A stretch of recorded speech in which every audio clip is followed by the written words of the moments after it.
yang menghalangi doa dikabul oleh Allah Subhanahu wa taala adalah apabila ada makanan, minuman atau harta yang haram masuk ke dalam tubuh kita.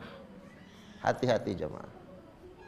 Disinilah kemudian pentingnya kita memilah dan memilih, melihat dengan cermat apa yang kita berikan untuk keluarga kita. Para kepala rumah tangga, para suami yang berkewajiban menafkahi keluarganya, tidak boleh kemudian sembarangan membawa harta ke rumah. Yang penting bawa, yang penting dapat. Boleh tidak? Enggak boleh. Yang penting itu adalah keberkahan. Yang penting itu halal.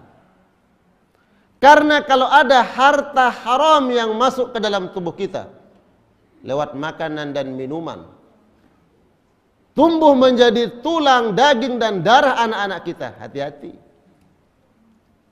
Makanya nanti kemudian ada anak-anak yang sulit untuk taat kepada Allah.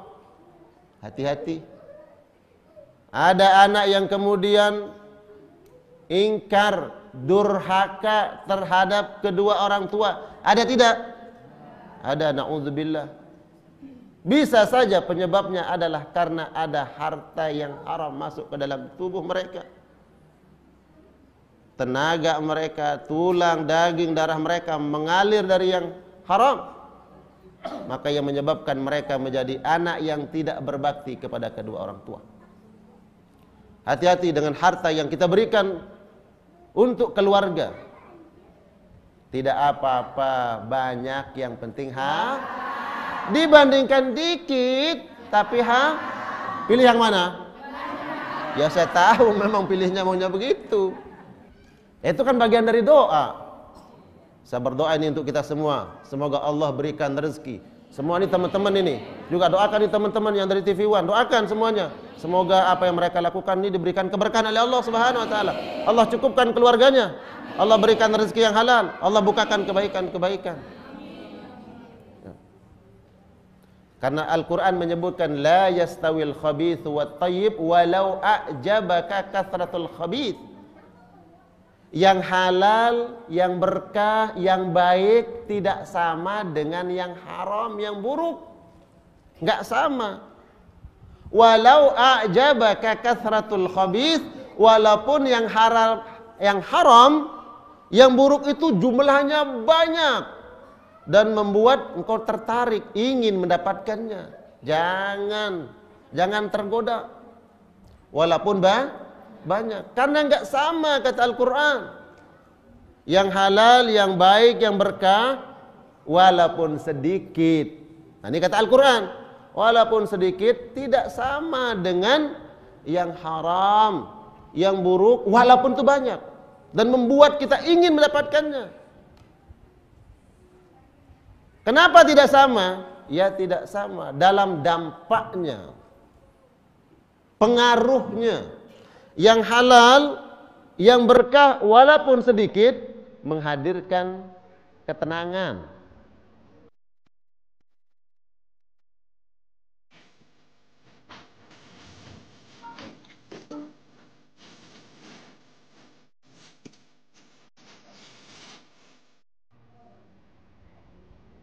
Rumah tangga menjadi sakinah, mawaddah, warahmah. Karena berkah, karena halal, walaupun sedikit. Syukur-syukur kalau banyak. Walaupun jumlahnya banyak, hartanya mohon maaf bukan miliaran lagi, triliunan.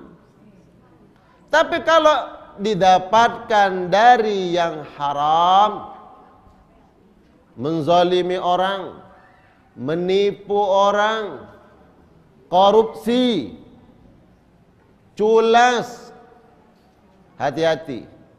Walaupun banyak tidak akan membawa keberkahan. Maka hati-hati bagi orang beriman, Yang mereka cari, yang mereka harapkan adalah keberkahan. Jadi jamaah sekalian Allah muliakan, perkara yang menghalangi doa itu sampai kepada Allah diantaranya adalah apa? Harta. Harta yang haram. Ya. Maka berusaha siapapun kita, para suami, para ayah, para kepala rumah tangga, dari tempat ini kami mengirim pesan. Kami menyampaikan kepada saudara-saudara kami kaum muslimin, perhatikanlah apa yang kita berikan kepada keluarga. Berikan anak istri kita, keluarga kita, harta dari yang Allah halalkan. Yakin bahwa dari harta yang halal itu Allah akan berikan kebaikan-kebaikan yang lain. Allah akan berikan ketenangan. Jangan tergoda wahai saudaraku, wahai kaum muslimin dimanapun berada. Jangan tergoda dengan yang haram, walaupun jumlahnya besar. Orang datang kepada anda dengan membawa segepuk uang, bukan rupiah lagi, yang dia bawa dolar. Ya, yang dia bawa dolar, tapi untuk menyogok anda. Pilihannya apa? Dolar atau apa? Istiqamah. Ya, carilah yang halal, yang berkah. Karena itu akan menghadirkan keberkahan dalam rumah tangga.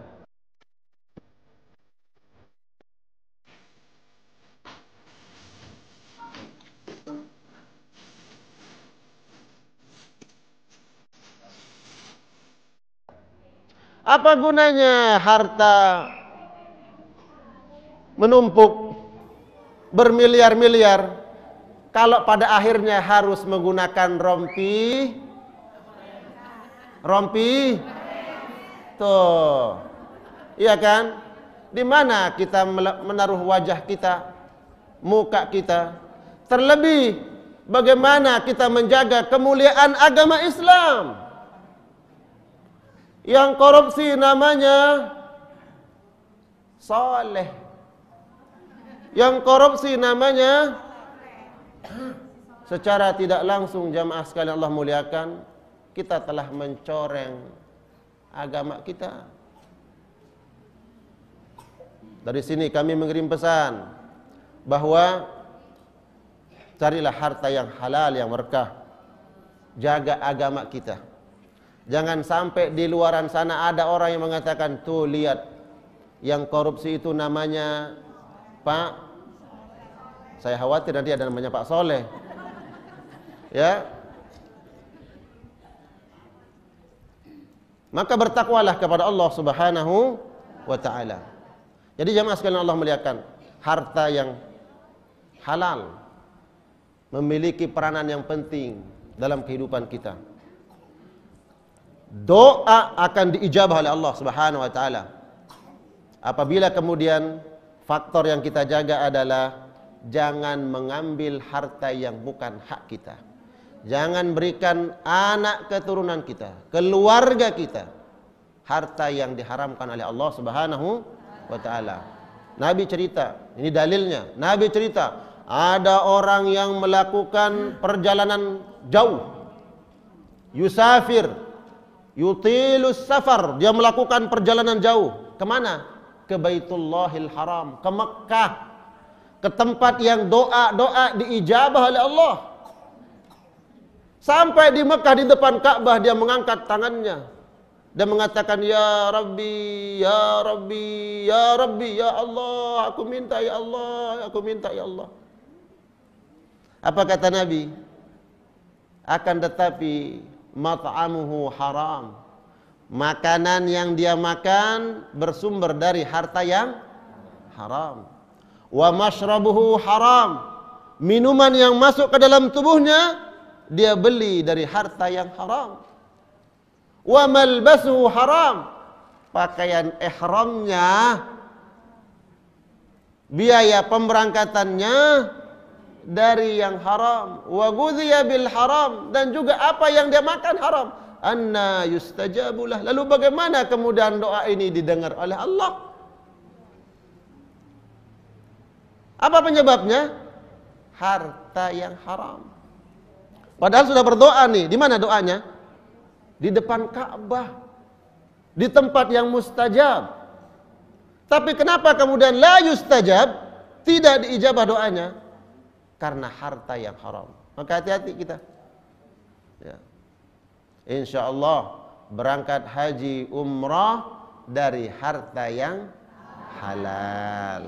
Insya Allah semuanya doa buat semua yang hadir di sini nih, yang belum berangkat haji umrah, teman-teman yang dari TV One, doakan semuanya berangkat haji umrah dan keluarganya. Amin.